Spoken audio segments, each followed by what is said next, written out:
Hello friends मु समस्त को स्वागत जनाऊँ आपंकर प्रिय यूट्यूब चैनल टीचर 247 ओडिशा को। तो आपण समस्त पुणी गोटे खुशी खबर अच्छी जो मैंने भी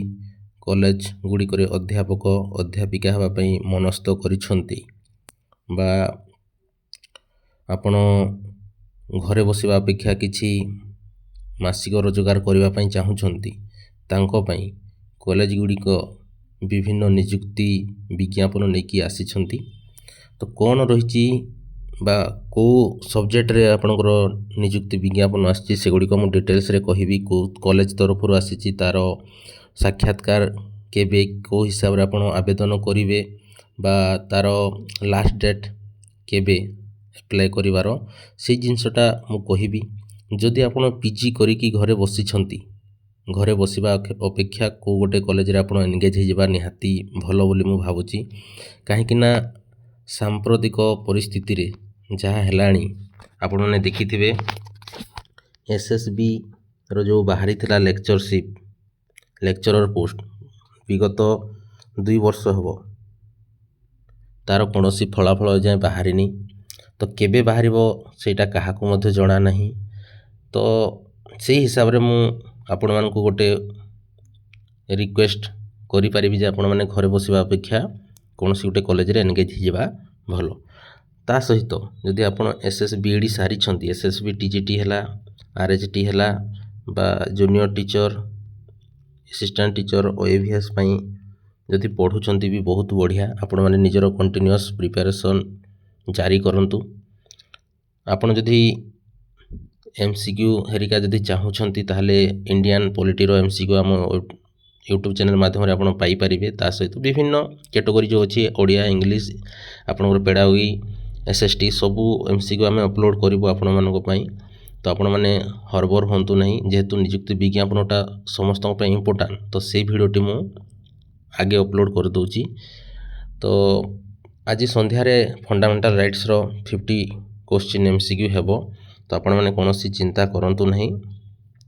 तो कौन रही निजुक्ति विज्ञापन से जिनस उपर आम ए कथा लगवा बा कथा हेबा।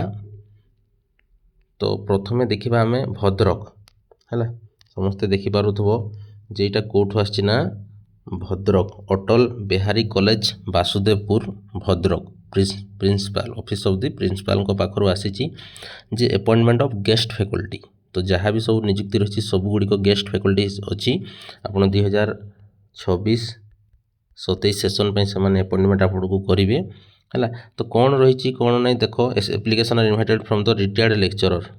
Assistant professor reader for the temporary engagement of guest faculty for the academic session 2026-27 Atal Bihari college Vasudevpur district Bhadrak है।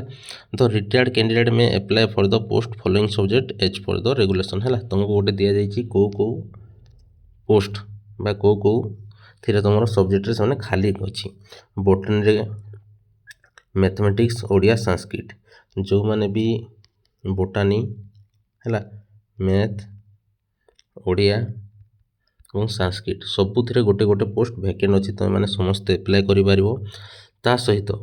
इकोनॉमिक्स है देख ये लिखाई जे इकोनॉमिक्स हिस्ट्री इकोनॉमिक्स रे तीनोटी पोस्ट है 3टी पोस्ट है प्रत्येक ऑनर्स बा सब्जेक्ट रे अच्छी। लॉजिक फिलोसफी जूलॉजी रे मध्य तुमर कौन अच्छी ना 2टा लेखन पोस्ट लॉजिक रे 2टा जूलॉजी रे 2टा फिलोसफी रे 2टा। पॉलिटिकल साइंस और इंग्लिश रे 4टी पोस्ट अच्छी पॉलिटिकल साइंस रे 4टा एवं इंग्लिश रे मध्य 4टी वैकेंसी अच्छी। तो ये आम कौन देखिले जे आमर टोटाल पोस्ट हो केते 8 8 6 14 14 6 20 20 4 24 टोटाल 24टी पोस्ट तुमर बाहरी खाली से कॉलेज तरफ है। तो केमिति अप्लाई करेंगे देखो आपको HIMS पोर्टाल को जाइए अप्लाई करने को पड़ो है। तो ये आपणकर पीरियड ऑफ अप्लाई देखु 8 8 26 टू 16 8 26 यहाँ हूँ तुम लास्ट डेट ऑफ इंटरव्यू 20 तारीख रे तुम इंटरव्यू अच्छी। तो लास्ट डेट हूँ 16 एप्लिकेशन ऑलरेडी स्टार्ट हो गलानी आपण मैंने चाहिए अप्लाई करेंगे। ये से लिखिदे जे जो retired teacher assistant professor retired lecturer assistant professor reader for the temporary engagement जदि सेठी रिटायर्ड टीचर इंटरेस्टेड नहेले तो बाध्य से पुणी कौन करेंगे ना फ्रेश पिला को देवे तो तुम्हें भी एप्लाय कर देइथिबा कथा है फ्रेश पिला माने तो एबे आमे देखिबा कौन एबे आमे देखिबा बालेश्वर कॉलेज है जो सिमुलिया है सिमुलिया कॉलेज मार्कोना बालेश्वर जो अच्छी कॉलेज टी से प्रिंसिपाल तरफ तुम कौन गेस्ट फैकल्टी रिक्वायरमेंट अच्छी तो तार प्रोसीजर कौन यहीटा मध्य सेम ओडिया रे गोटे पोस्ट हिस्ट्री रे दुईटा पोस्ट पॉलिटिकल साइंस रे दुईटा पोस्ट सॉरी गोटे पोस्ट एजुकेशन रे दुईटा इकोनॉमिक्स रे दुईटा तो सेठी थिला टोटल 24 ये मिसिकी तुम केते हिजबो ना 2 2 4 5 6 7 तो टोटाल तुम 31टा पोस्ट हो गलानी भद्रक और बालेश्वर मिसिकी तो यहीटा मध्य तुम 8 रु आरंभ होगी 15 तारीख तुम शेष एप्लाय करिवार शेष तारीख होची तुम केते 15/8/2024 हैला तापर परवर्ती समय तुम कौन माने जिते एप्लाय कर सारिबो तापर से माने तुमको भाइबा पई डाकिबे कौन सी भाइबा डेट तांकर मेंशन नाही तो मे भी तुमको कॉल करि पारंती जहाँ भी हो एठी किंतु एठी भी मध्य same retired lecturer reader for the engagement guest faculty temporary basis है तो फ्रेश पिला माने मध्य तुम एप्लाय करि पारिबो फ्रेशर जो मैंने अच्छो पीजी सारिकी प्लस बीईडी कि कौन सी कॉलेज रे तुम एंगेजमेंट अच्छो गेस्ट फैकल्टी सारी तुम एप्लाय करि पारिबो है लास्ट डेट समस्त मन रख लास्ट डेट हो तुम 15/8/2024 है तो एबे आमे जिबा नेक्स्ट को कॉलेज तरफ तुम बाहरी लक्ष्मी नारायण महाविद्यालय जामसुली बालेश्वर यहाँ मतलब तुम कौटू बाहरी ना बालेश्वर डिस्ट्रिक्ट रु बा लक्ष्मी नारायण महाविद्यालय जामसुली रु बाहरी तो एठी मतलब तुम इकोनॉमिक्स रे गोटे हिस्ट्री रे गोटे लॉजिक फिलोसफी रे गोटे मैथ रे गोटे Odia political science Sanskrit zoology जो माने भी यही सब्जेक्ट करिकी घरे बसीच तो से माने निश्चित भाव में तुमर एप्लिकेशन स्टार्ट होची केते ना 11/8/2024 काली ठारू 20/8/2024 होची तुमर लास्ट डेट परवर्ती समय तुमर से माने भाइबा पई तुमको कॉल करि पारंती किंबा मेल जोगे कांटेक्ट करि पारंती तो देखिले बहुत सारा पोस्ट हे गलानी सेठी 31टा दुईटा जाक मिसिकी थिला एबे पुनी तुमर केतेटा हे गला एठी मते गोटे गोटे सब अछि 4 1 2 3 4 5 6 7 8 माने टोटल 39 हो गलानी 39 प्लस है वर्षके हो पछे आपन को तो गोटे दरमा मिलिबो आपन कौन सी गोटे गोटे माने कॉलेज रे तो एंगेज ही पारिबे सेटा सबठारु खुशीर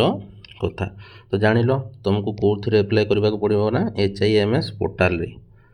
जो माने भी इंटरेस्टेड अच्छो से माने HIMS पोर्टल को जाइकी ही अप्लाई करि पारिबो एबे आमे देखिबा संस्कृत महाविद्यालय तरफरु तुम मानक पई से बालेश्वर जागेश्वर पदा तरफरु सेटा मध्ये तुमको अतिथि अध्यापक नियुक्ति आसी जाइछि तो कौन अछि एठी से माने कहिसंती जे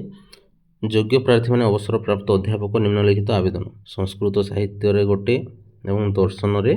गोटे तो टोटाल 2टा पोस्ट अच्छी तो आवेदन प्रक्रिया से ही समान जो HIMS पोर्टल माध्यम ही आप आवेदन करें ये लिखाई देखते एप्लाय तो डेट हूँ 10/8/2028 है तो 10/8 रु आरंभ होगी तुमर केते लास्ट डेट हूँ केते ना 20/8/26 यहाँ हूँ तुम लास्ट डेट परवर्ती समय से मैंने तो आपको भाइबा जोगाजोग करेंगे तो सबुथिरे आप देखिपे जे रिटायर्ड कहूँ तो आपण मैंने चाहिए एप्लाय करें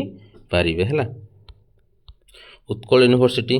तरफ तुम कौन आई ना गेस्ट फैकल्टी आसी जाइए है तो उत्कल यूनिवर्सिटी तरफ कौन आसी देखो तो कौ सब्जेक्ट रे आसी तो बोटनी रे आसी commerce university law college LLM library information science psychology zoology है यही सब पोस्ट गुड़ाक तुम कौन ना तुम engagement of guest faculty of assistant professor different department तरफ तुम गेस्ट फैकल्टी माने सब आसी जाइए तो तुम जाकि थोड़े विजिट कर उत्कल यूनिवर्सिटी वेबसाइट को आउ एप्लाय कर कौन केते वैकेंसी पोजीशन अच्छी तार 21/8/2024 पूर्वर तुम एप्लिकेशन पहुँची जावा कथा 22 पोस्ट हो ହେଲା କେଉଁଠି ମାନେ କେଉଁ ହିସାବରେ ଆପ୍ଲାଏ କରିବ ସେଇଟା ତୁମକୁ ଉତ୍କଳ ୟୁନିଭର୍ସିଟିର ଅଫିସିଆଲ୍ ୱେବସାଇଟ୍ରେ ମିଳିଯିବ। ତ ତୁମେ ସେଠିକି ଯାଇକି ମଧ୍ୟ ଆପ୍ଲାଏ କରିପାରିବ। ତାହେଲେ ଜାଣିଲ ଏଇଟା ଥିଲା ତୁମର ସବୁ କ'ଣ ନା ଗେଷ୍ଟ ଫ୍ୟାକଲ୍ଟିର ସବୁ ନୋଟିଫିକେସନ୍। ହେଲା ଯେଉଁମାନେ ବି ଚାହୁଁଛ ଏମିତି ନୂଆ ନୂଆ ନୋଟିଫିକେସନ୍ ପାଇବା ପାଇଁ ଚ୍ୟାନେଲଟିକୁ ସବସ୍କ୍ରାଇବ୍ କର, କମେଣ୍ଟ କର, ଲାଇକ୍ ମଧ୍ୟ କରିବାକୁ ଜମାରୁ ଭୁଲିବେ ନାହିଁ। ଆଉ ନିଜ ସାଙ୍ଗମାନଙ୍କୁ ମଧ୍ୟ ସେୟାର କରିଦିଅ, ଯାହାଫଳରେ ସେମାନେ ମଧ୍ୟ ଜାଣନ୍ତୁ ଯେ କ'ଣ ଅଛି କ'ଣ ନାହିଁ। ହେଲା ତ ତୁମେ ଯଦି ଚାହୁଁଛ ଆସିଷ୍ଟାଣ୍ଟ ପ୍ରଫେସର ହେବା ପାଇଁ ତାହେଲେ ନିଶ୍ଚିତ ଉତ୍କଳ ୟୁନିଭର୍ସିଟିର ୱେବସାଇଟ୍କୁ ଭିଜିଟ୍ କର। ହେଲା ସେଠି ତୁମର ଯାହା ସବୁ ପୋଷ୍ଟ ଅଛି ତୁମେ ସେଇ ପୋଷ୍ଟ ହିସାବରେ ତୁମେ ଆବେଦନ କରିବ। ଠିକ୍ ଅଛି, ତାହେଲେ ପୁଣି ଆମେ ନେକ୍ସଟ ଯଦି ନିଯୁକ୍ତି ବିଜ୍ଞାପନ ଆସୁଛି ତାହେଲେ ମୁଁ ଆପଣ ସମସ୍ତଙ୍କ ପାଇଁ ପୁଣି ଅପଲୋଡ଼ କରିବି ଭିଡ଼ିଓ। ଆଉ ଆଜି ସନ୍ଧ୍ୟାରେ ଆପଣ ସମସ୍ତଙ୍କ ପାଇଁ ଭିଡ଼ିଓ ଅପଲୋଡ଼ ହେବ MCQ ମାନେ ଫଣ୍ଡାମେଣ୍ଟାଲ୍ ରାଇଟ୍ସର MCQ ସବୁ ଆଲୋଚନା ଅଛି। ତ ତା'ର ଭିଡ଼ିଓ ମୁଁ ଅପଲୋଡ଼ କରିଦେବି। ତ କୌଣସି ଓରିଡ୍ ହେବାର ନାହିଁ, ପ୍ରିପାରେସନ୍ କଣ୍ଟିନ୍ୟୁ ରଖ ସବୁ। ହେଲା ଜୟ ଜଗନ୍ନାଥ।